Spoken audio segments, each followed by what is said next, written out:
Eh bien bonjour tout le monde, c'est Topumanga Rekashi et aujourd'hui on se retrouve pour la review hebdomadaire des épisodes de la saison 4 de Shingeki no Kyojin.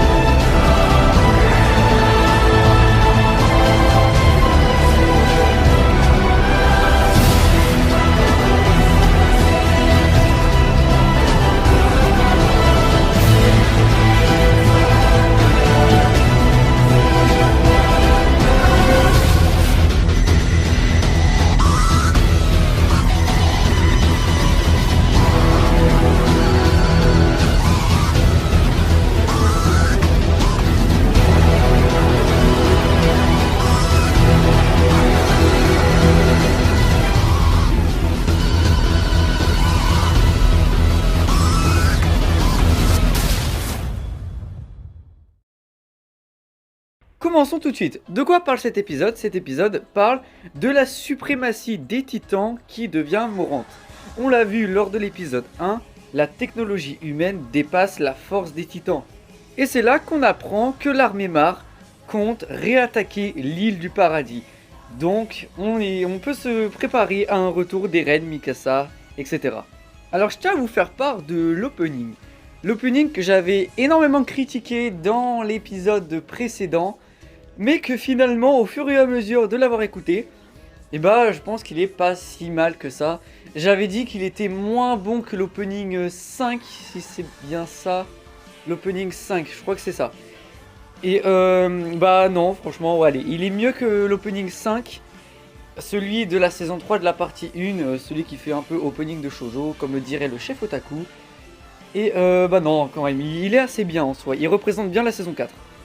Alors par contre, j'ai toujours un peu de mal avec l'animation. C'est-à-dire que dans l'épisode précédent, oui, je disais que la 3D, ça me dérangeait beaucoup. En soi, ça va, à part le cuirassé. Mais là, franchement, la 2D, elle est vraiment gênante. Je sais pas pourquoi. Je vous mets des extraits à l'écran. Et vous voyez que quand Udo s'énerve et quand Gabi explique à sa famille comment elle a fait dérailler le train, on voit qu'on dirait un diaporama, je sais pas, on dirait un mélange de 2D et de CGI, je sais pas ce que c'est, mais je sais pas, c'est le seul truc qui m'a énormément gêné.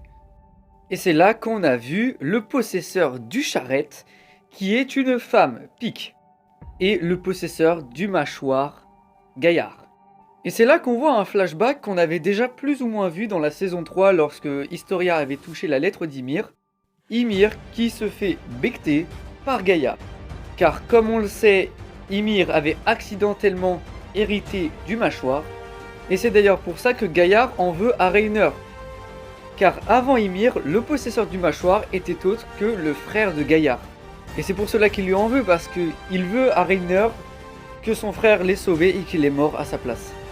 Alors on a vu un tout petit passage de Levi et de Mikasa quand Sig explique au capitaine Magard, je crois, un truc comme ça, je le prononce mal.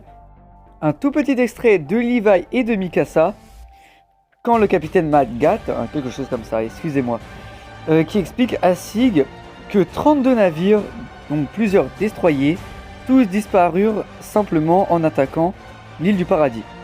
Et dans le manga, on avait une petite illustration, c'est-à-dire qu'on voyait Armin avec son colossal de loin, qui est vraiment stylé. Dans le manga, il est vraiment stylé. Et Eren avec l'assaillant, tout simplement. Alors Sig parle de tout ça au capitaine Magat pour lui expliquer la dangerosité des Eldiens qui sont parqués dans les murs. Mais l'animé est très différent du manga. C'est-à-dire que Sig explique la dangerosité de l'équipement tridimensionnel et d'où proviennent les Ackerman. C'est-à-dire les Ackerman, sous-produits de la science titanesque, ne sont pas une légende. Ils sont au moins deux. L'ennemi dispose également d'un singulier dispositif permettant à ses soldats de voltiger dans les airs, munis de sabres et des projectiles explosifs. Tout un équipement spécialement conçu pour les Osirs des Titans. Alors je viens de vous citer un extrait du manga, l'attaque des Titans, tome 23. Alors après c'est vrai qu'il faut avouer que c'est pas si important que ça, et ce qu'il y a dans l'animé, ça le fait tout autant. Surtout qu'on a vu un petit passage de Levi et de Mikasa de la saison 3, qui est vraiment stylé, donc voilà, on a toujours ça, c'est très bien. Quand les Eldiens rentrent à leur camp à Revelio, donc là où tous les guerriers Mar, enfin on dit Mar, mais en fait ce sont des Eldiens parce qu'on les considère comme des guerriers Mar, car ils servent leur patrie Mar. Alors que ce sont des Eldiens car ils peuvent se transformer.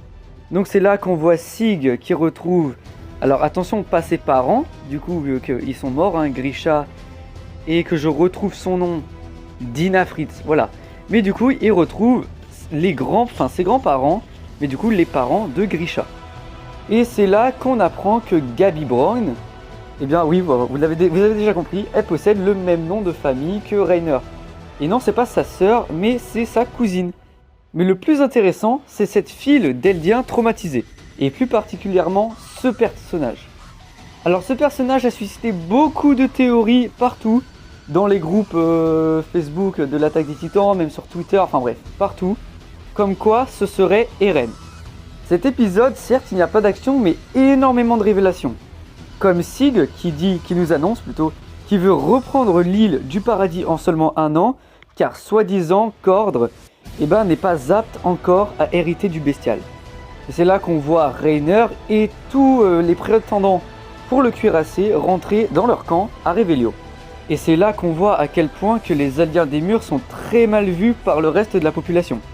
Ils sont vus comme des démons, même par les Eldiens en fait, de Mar, qui leur veulent de les avoir abandonnés lors de la création des murs il y a cela 111 ans. Et donc ils annoncent que le clan Tybur, le clan qui possède le dernier titan primordial qu'on n'a toujours pas vu, le titan marteau d'armes. Et donc cette annonce va servir à prouver la dangerosité au monde entier de la dangerosité des Eldiens des murs. Alors on verra peut-être ça au prochain épisode justement, mais c'est surtout la conférence qu'on entend pendant les 3/4 de la bande-annonce, et ça a l'air vraiment épique, on attend ça avec impatience. Alors pour ceux qui regardent l'animé, merci de nous avoir suivis et on se retrouve la semaine prochaine pour le prochain épisode ou pour une autre vidéo. Ciao. Partie scan. Alors j'ai pas énormément de choses à dire, à part que, oui je l'ai dit tout à l'heure, la scène du manga est très différente de celle de l'animé, mais j'ai toujours un peu de mal avec l'animation. La 3D, il faut dire, elle est très très bien. Franchement, c'est mieux que chez Wit Studio. Mais la 2D, franchement, il faut dire, Wit Studio faisait mieux. Alors je sais vraiment pas ce que ça va donner pour le grand terrassement.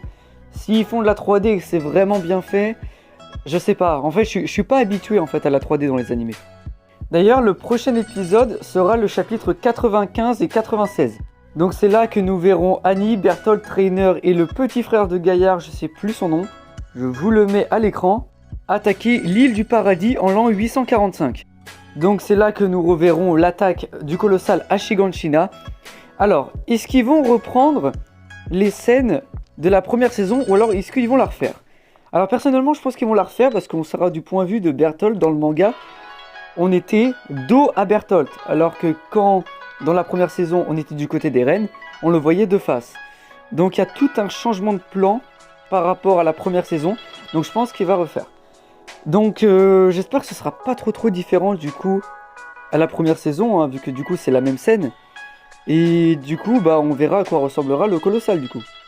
Mais du coup voilà, cet épisode portera sur ça. Et donc c'est plutôt cool, donc il n'y aura toujours pas de Eren, Mikasa, etc. Mais ce sera vraiment cool de revoir ça. Enfin moi en tout cas j'adore, après je sais pas pour certaines personnes. Et donc du coup je ne l'ai pas dit au animé only, mais du coup cette personne, vous le savez pour ceux qui lisent les scans, c'est évidemment Eren. Alors je sais pas comment ils ont su directement, je pense qu'ils ont dû se faire spoil, mais en vrai c'est vrai qu'il ressemble beaucoup, donc moi je l'ai cramé direct parce que je sais, mais pour ceux qui savent pas, je sais pas. Mais je pense qu'ils ont dû griller, parce que franchement il ressemble beaucoup. Donc c'est tout pour cette semaine, et avant de vous quitter, je voulais vous prévenir que la review du chapitre 135 de SNK a été supprimée pour droit d'auteur. Alors on est vraiment dégoûté parce que c'est vraiment la vidéo qui a fait le plus de vues en fait sur Topu Manga. Bon c'est pas grave, ça arrive, mais bon, on est vraiment dégoûté. Donc du coup elle est plus disponible, donc si vous voulez vraiment la revoir, dites-le moi dans les commentaires. Et on la repostera sur une chaîne secondaire, enfin dites-moi, voilà. Ou alors je ferai peut-être une nouvelle review sans mettre les scans dessus, parce que je pense que c'était peut-être ça. Alors je comprends pas parce que toutes mes reviews précédentes n'ont rien eu, alors que je faisais pareil, je mettais les scans à l'écran. Après là j'avoue que j'ai vraiment abusé, quoi. J'en ai mis énormément beaucoup, donc je pense que c'est à cause de ça. En tout cas, merci de m'avoir suivi jusqu'au bout, c'était Topu Manga Rikashi, et on se retrouve pour une nouvelle review ou une nouvelle vidéo. Ciao!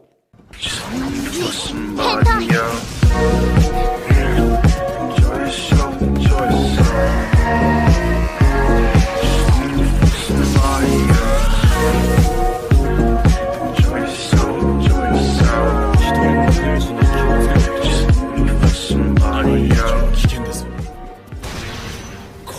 アリバイか。